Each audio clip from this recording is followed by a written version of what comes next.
From the 17th chapter of Acts, in the Message version of the Bible, Paul says, starting from scratch, God made the entire human race and made the earth hospitable, with plenty of time and space for living, so we could seek after God.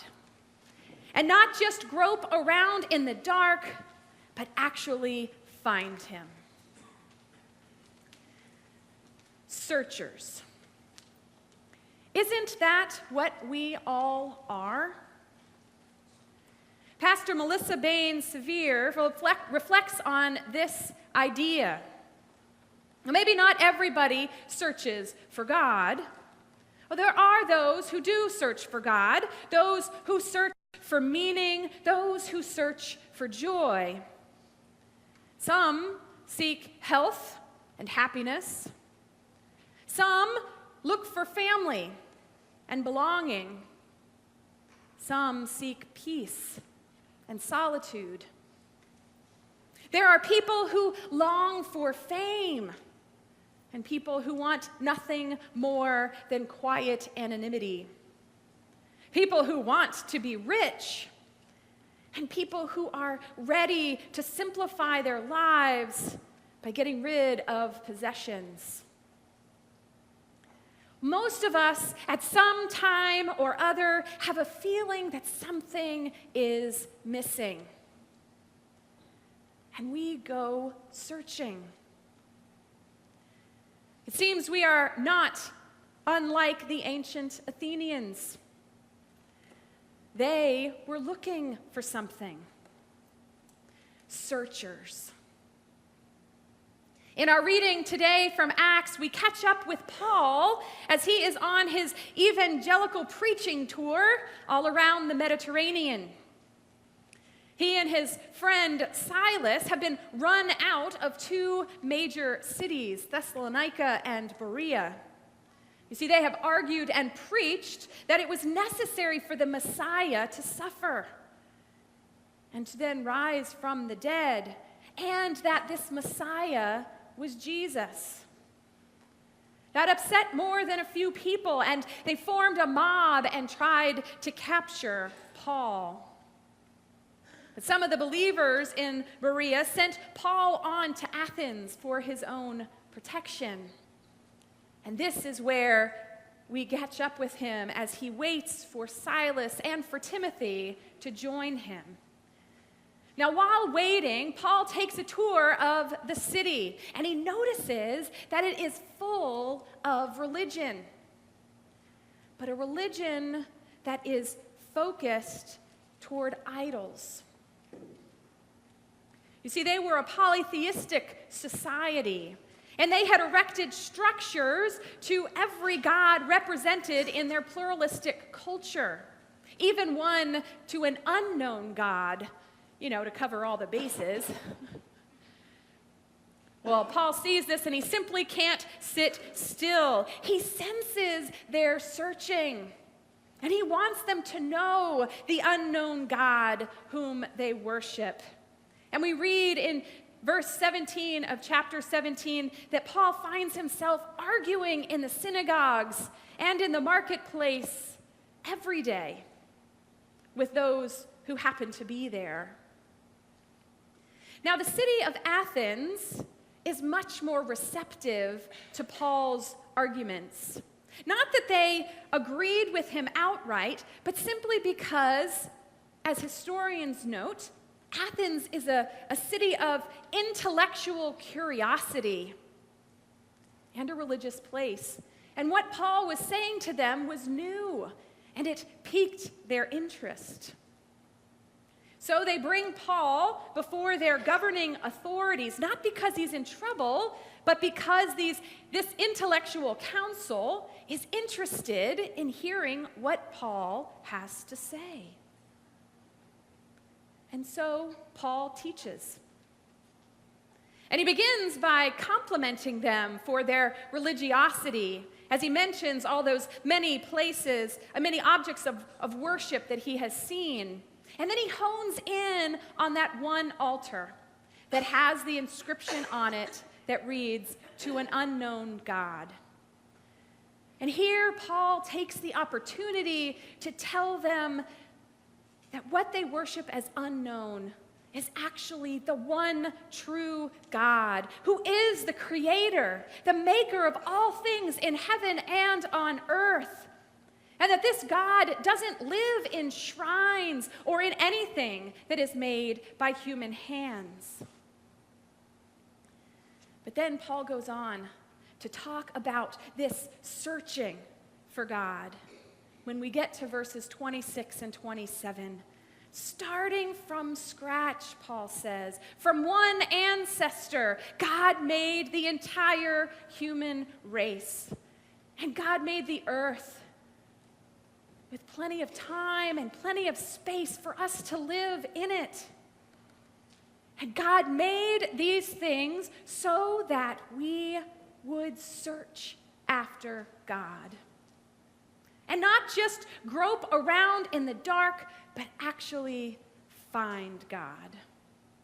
You see, Paul tells us that God doesn't play hide and seek with us. No, God is not far away. God, in fact, is near. Now, Paul also emphasizes that God is not some human-created thing made out of gold or silver or stone, like some statue or piece of art. No, God is not a what. God is a who. And this who is the creator of all things. This who is Christ, who died and was raised for us. This who is the Spirit in whom we live and move and have our being. Yes, the very advocate that Jesus promised to send. And God is not far away. But don't we know this? I mean, don't we believe this already? And yet, even still having this faith, we search. We doubt, and so we search. We suffer, and we search. Paul tells us that that is simply part of the design. We were made that way. And also remember that searching isn't a bad thing. As Pastor Bain Sevier says, it signifies that we are interested in, we care about a deeper meaning. Now, of course, some quests may be more noble than others. We know that shallow goals typically produce shallow results. Fame and possessions, for example, don't usually yield deep satisfaction. Those pursuits, the shallow ones, can turn into idols when they replace the deeper searches for meaning. And we Americans tend to be pretty good at that shallow pursuit, if we're honest. Ads reach into our need to seek something, but they generally offer solutions that aren't particularly meaningful. False idols. It's the easier road, but it isn't often fruitful in the long run. What if we took Paul's advice to look for the God who is not far away, but actually close by? What if our inward looking led us to see the places in our soul where God has already been at work, stirring in us that desire for meaning? And what if our outward searches led us to see the place where God is already at work in the world? What if our searching could lead us to recognize that meaning and happiness and peace and belonging and all those things that we need, that they aren't far away at all? Paul proclaims, in God we live and move and have our being. No, God is not far from each one of us.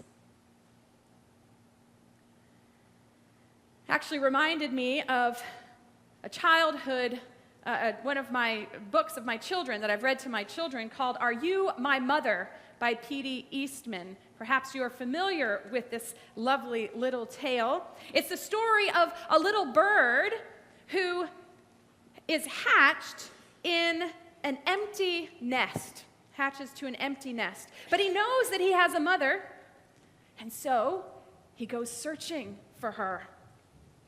And after encountering cat and dog and even something he calls the snort, the big backhoe crane that deposits him back in his nest, he finds his mom back where the search began, at the place of his birth. She was never far away. We know deep down that God exists, but we still have to seek after God. It's in our design. And when we do, we learn that God was never very far from us. Everywhere we turn, we look and see aspects of God in the world around us. It actually makes me think of a comment made by one of our Pub Theology for Primetime regulars just this past Monday. We were talking about searching and finding God, and he said, I can see God whenever I pay attention. So let's pay attention. Let's get back out there and let's keep searching, holding fast to the promise that our perpetual search will not be a fruitless groping in the dark, but will lead to discovering again and again the God who is here. Thanks be to God. Amen.